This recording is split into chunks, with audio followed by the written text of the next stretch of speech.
भक्तगणों, आज शिवपुराण में आपको शिवपुराण रुद्र संहिता में आपको दम्भ की तपस्या और विष्णु द्वारा उससे पुत्र प्राप्ति का वरदान, शंख चूट का जन्म, तब और उससे वर प्राप्ति, ब्रह्मा जी की आज्ञा से उसका पुष्कर में तुलसी के पास आना तथा उसके साथ वार्तालाप, ब्रह्मा जी का पुनः वहां प्रकट होकर दोनों को आशीर्वाद देना और शंखचूट का गाढ़ विवाह की विधि से तुलसी का पाणी ग्रहण करना, यह कथा आज आपको शिवपुराण में सुनाऊंगा। भक्तगणों, आपसे निवेदन है कि आप भक्ति माँ भगवती चैनल को लाइक करें, सब्सक्राइब जरूर करें। भगवान शिव आपका कल्याण करेंगे। सुनिए।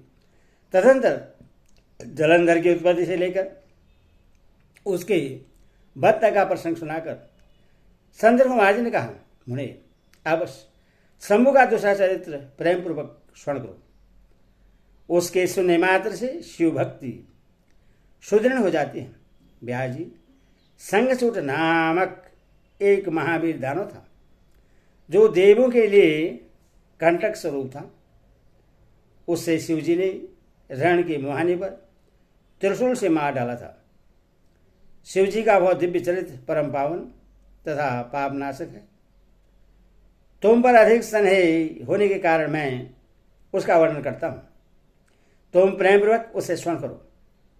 ब्रह्मा के पुत्र जो महर्षि मरीचि थे, उनके पुत्र कश्यप हुए।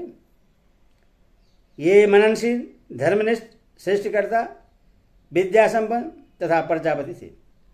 दक्ष ने प्रश्न होकर अपनी 13 कन्याओं का विवाह इनके साथ कर दिया। उनकी संतानों का इतना अधिक विस्तार हुआ कि उसका वर्णन करना कठिन है।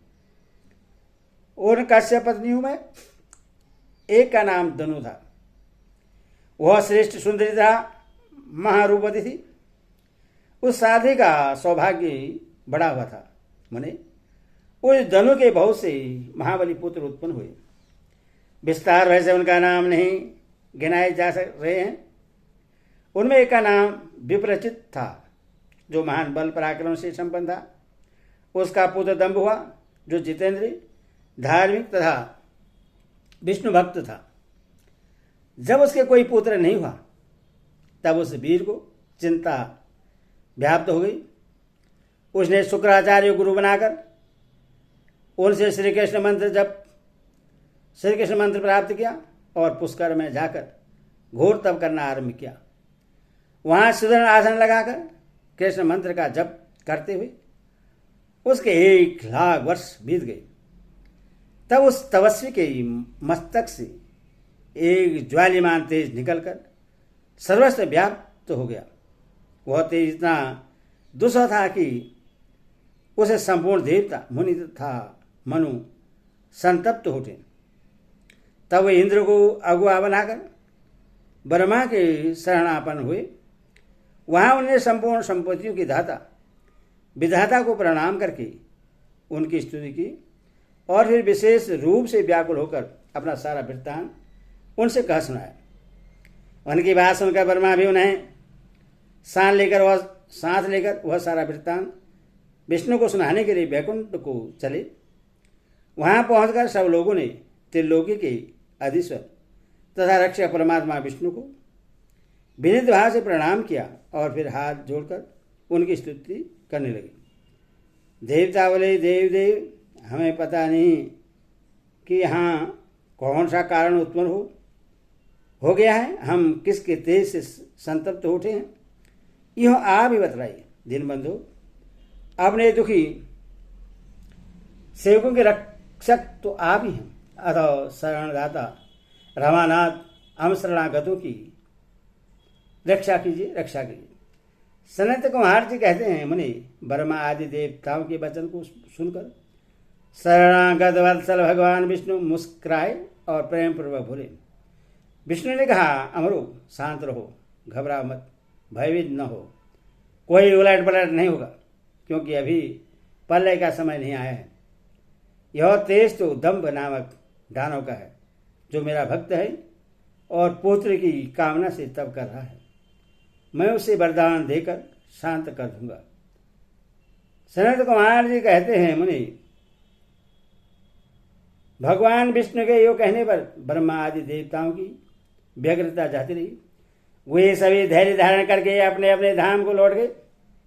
इधर भगवान अच्युत भी वर प्रदान करने के लिए पुष्कर को चल पड़े, जहां वह दंभ नामक दानव तप कर रहा था। वहां पहुंचकर श्री हरि ने अपने मंत्र का जब करने वाले भक्त दंभ को संतावना देते हुए मधुर वाणी में कहा, वर मांग। तब विष्णु का उपयुक्त वचन सुनकर और उन्हें आगे उपस्थित देखकर दंभ बड़ी भक्ति के साथ उनके चरणों में लोटपोट हो गया और बारंबार स्तुति करते हुए बोला। दंभ ने कहा, देवाधिदेव कमल नयन, आपको नमस्कार है। रमानाथ, मुझ पर कृपा कीजिए। त्रिलोकेश, मुझे एक ऐसा वीर पुत्र दीजिए जो आपका भक्त था, महान बल पराक्रम संपन्न हो। वह त्रिलोक को जीत दे, परंतु देवताओं से पराजित न कर सके। सनत कुमार जी कहते हैं, मुनि दानवराज दंभ के यो कहने पर श्री हरि ने उससे वह वर दे दिया और उस घोर तप से उससे निवृत्त करके स्वयं अंतर ध्यान हो गई। दानवेंद्र दंभ की तपस्या सिद्ध हो चुकी थी, जिससे उसका मनोरथ पूर्ण हो गया था। अतः वह भी श्री हरि के चले जाने पर उस दिशा को नमस्कार करके अपने घर लौट आया। थोड़े ही समय के उपरांत उसकी भाग्यवती पत्नी गर्भवती हो गई। वह अपने तेज से घर के भीतरी भाग को प्रकाशित करती हुई शोभा पाने लगी। मुने, श्री कृष्ण के पादर्शों का अग्रणी जो सुदामा नामक गोप था, जिसे राधा जी ने शाम दे दिया था, वही उसके गर्भ में प्रविष्ट हुआ था। तदनंतर समय आने पर साध्वी दंभ पत्नी ने एक तेजी बालक को जन्म दिया।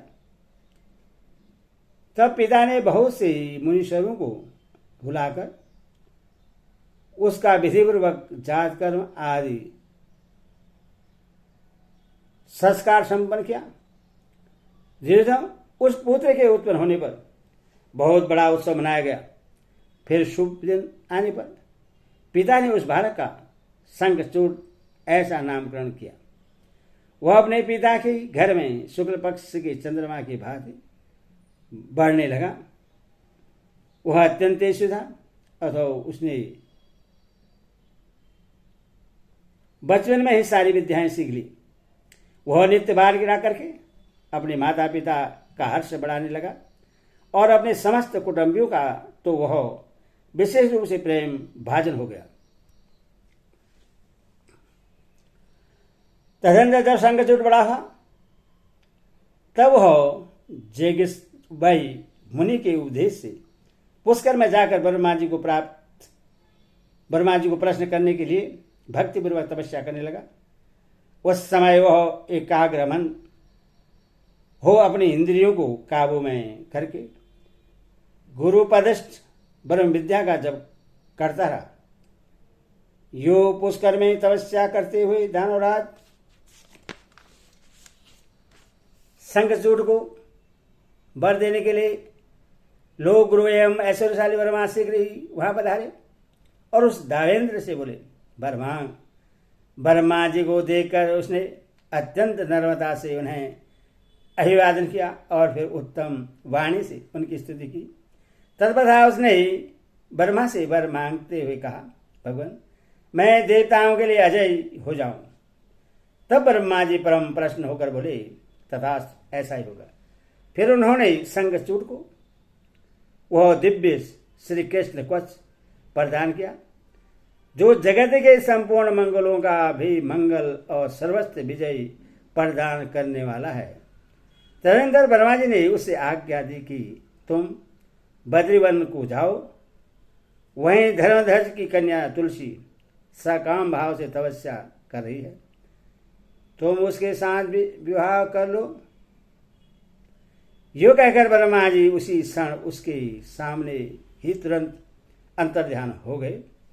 तब सिद्ध शंखचूड़ ने भी, जिसके सारे मनोरथ तब बल से पूर्ण हो चुके थे, और मुख पर प्रसन्नता खेल रही थी। पुष्कर में ही उस जगत के मंगलों के भी मंगल स्वरूप कवच को गले में बांध लिया और ब्रह्मा की आज्ञानुसार वह तत्काल ही बद्रिकाश्रम को चल पड़ा। वहां दान और संगचूट सहसा उस स्थान पर जा पहुंचे जहां धर्मध्वज की पुत्री तुलसी तप कर रही थी। सुंदरी तुलसी का रूप अत्यंत कमलिनी और मनोहर था। वह उत्तमशील से संपन्न थी। उस सती को देखकर शंखचूड उसके समीप ही ठहर गया और मधुर वाणी में उससे बोला। शंखचूड ने कहा, सुंदरी तुम कौन हो, किसकी पुत्री हो, तुम यहाँ चुपचाप बैठकर क्या कर रही हो, यह सारा रहस्य मुझे बतलाओ। संदर कुमार कहते हैं, मुने शंखचूड के ये साकाम वचन सुनकर तुलसी ने उससे कहा। तुलसी बोली, मैं धर्मध्वज की तपस्विनी कन्या हूँ, अतः यहाँ तपोवन में तप कर रही हूँ। आप कौन हैं? सुखपूर्व अपने अभिष्ट स्थान को चले जाइए, क्योंकि नारी जाति ब्रह्मा आदि को भी मोह में डाल देने वाली होती है। यह विस्तुल्य निंदनीय दोष उत्पन्न करने वाली मायारूपिणी तथा विचारशीलों को भी श्रृंखला के समान जकड़ लेने वाली होती है।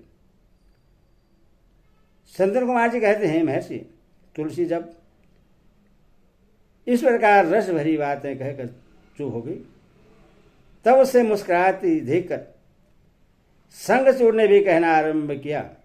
शंखचूड बोला, देवी तुमने जो बात कही है वह सारी की सारी मिथ्या हो, ऐसी बात नहीं है। उसमें कुछ सत्य है और कुछ असत्य भी। इसका विवरण मुझसे सुनो। सो बोले, जगत में जितनी पतिव्रता नारियां हैं उनमें तुम अग्रणी हो। मेरा तो ऐसा विचार है कि जैसे मैं पाप बुद्धि कामी नहीं हूं, उसी प्रकार तुम भी काम पराय धीना नहीं हो। फिर भी इस समय मैं ब्रह्मा जी की आज्ञा से तुम्हारे समीप आया हूं और गाढ़ विवाह की विधि से तुम्हें ग्रहण करूंगा। भद्रे, क्या तुम मुझे नहीं जानती हो, अथवा तुमने कभी मेरा नाम भी नहीं सुना है? अरे देवताओं में भक्त डालने वाला शंखचूड मैं ही हूं। मैं धनु का वंश तथा दम्भ नामक धानों का पुत्र हूं।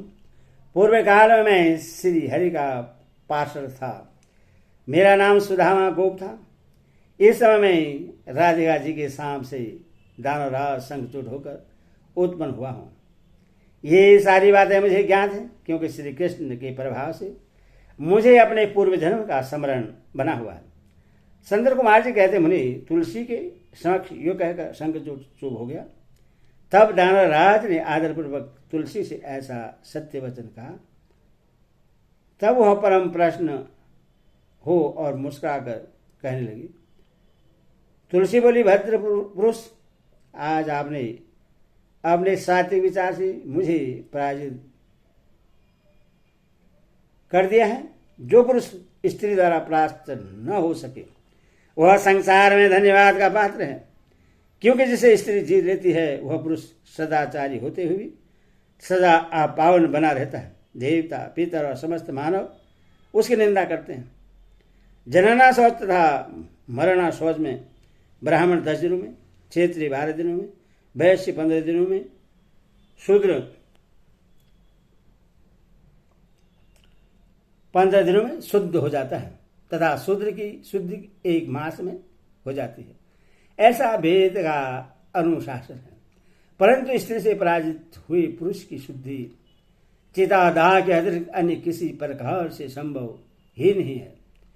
इसी कारण उसके पितर उसके द्वारा दिए गए पिंड, तर्पण आदि को चाह पूर्वक ग्रहण नहीं करते तथा देवता भी उसके द्वारा अर्पित किए गए पुष्प, फल आदि को स्वीकार नहीं करते। जिसका मन इंद्रियों द्वारा आहत हो जाता है उसके ज्ञान, उत्तम तप, जप, होम, पूजन, विद्या और दान से क्या लाभ, अर्थात उसके ये सभी निष्फल हो जाते हैं। मैंने आपके विद्या, प्रभा और ज्ञान की जानकारी के लिए ही आपकी परीक्षा ली है, क्योंकि कामनी को चाहिए कि वह अपने मनोनीत कांत की परीक्षा करके ही उसे पति रूप में वर्ण करे। सनत कुमार जी कहते हैं, बिहार जी, जिस समय तुलसी यो वार्तालाप कर रही थी उसी समय सृष्टिकर्ता ब्रह्मा वहां आ पहुंचे और इस प्रकार कहने लगे। ब्रह्मा जी ने कहा, संक्षुप, तुम इसके साथ क्या व्यर्थ में वाद विवाद कर रहे हो? तुम गार्ध विवाह की विधि से इसका पाणी ग्रहण करो, क्योंकि निश्चय ही तुम पुरुष रत्न हो और यह सदी साध्वी नारियों में रत्न स्वरूपा है। ऐसी दशा में निपुणा का निपुण के साथ समागम गुणकारी ही होगा। फिर तुलसी की ओर लक्ष्य करके बोले, सदी साधी तुलसी, तू ऐसे गुणवान कांत की क्या परीक्षा ले रही है? यह तो देवताओं असुर तथा दानवों का मान मर्दन करने वाला है। सुंदरी, तू इसके साथ संपूर्ण लोगों में सर्वदा उत्तम उत्तम स्थानों पर चिरकाल तक यथेष्ट विहार कर शरीरांत होने पर यह पुनः गोलोक में श्री कृष्ण को ही प्राप्त होगा और इसकी मृत्यु हो जाने पर तू भी वैकुंठ में ही चतुर्भुज भगवान को प्राप्त करेगी। संत कुमार जी कहते हैं, मुनि, इस प्रकार आशीर्वाद देकर ब्रह्मा अपने धाम को चले गए। तब दानव संगसूर ने गार्धव विवाह की विधि से तुलसी का पाणी ग्रहण किया। यो तुलसी के साथ विवाह करके वह अपने पिता के स्थान को चला गया और मनोरम भवन में उस रमणी के साथ विहार करने लगा। हरि ओम तत्सत्। ओम शिवाय ओम।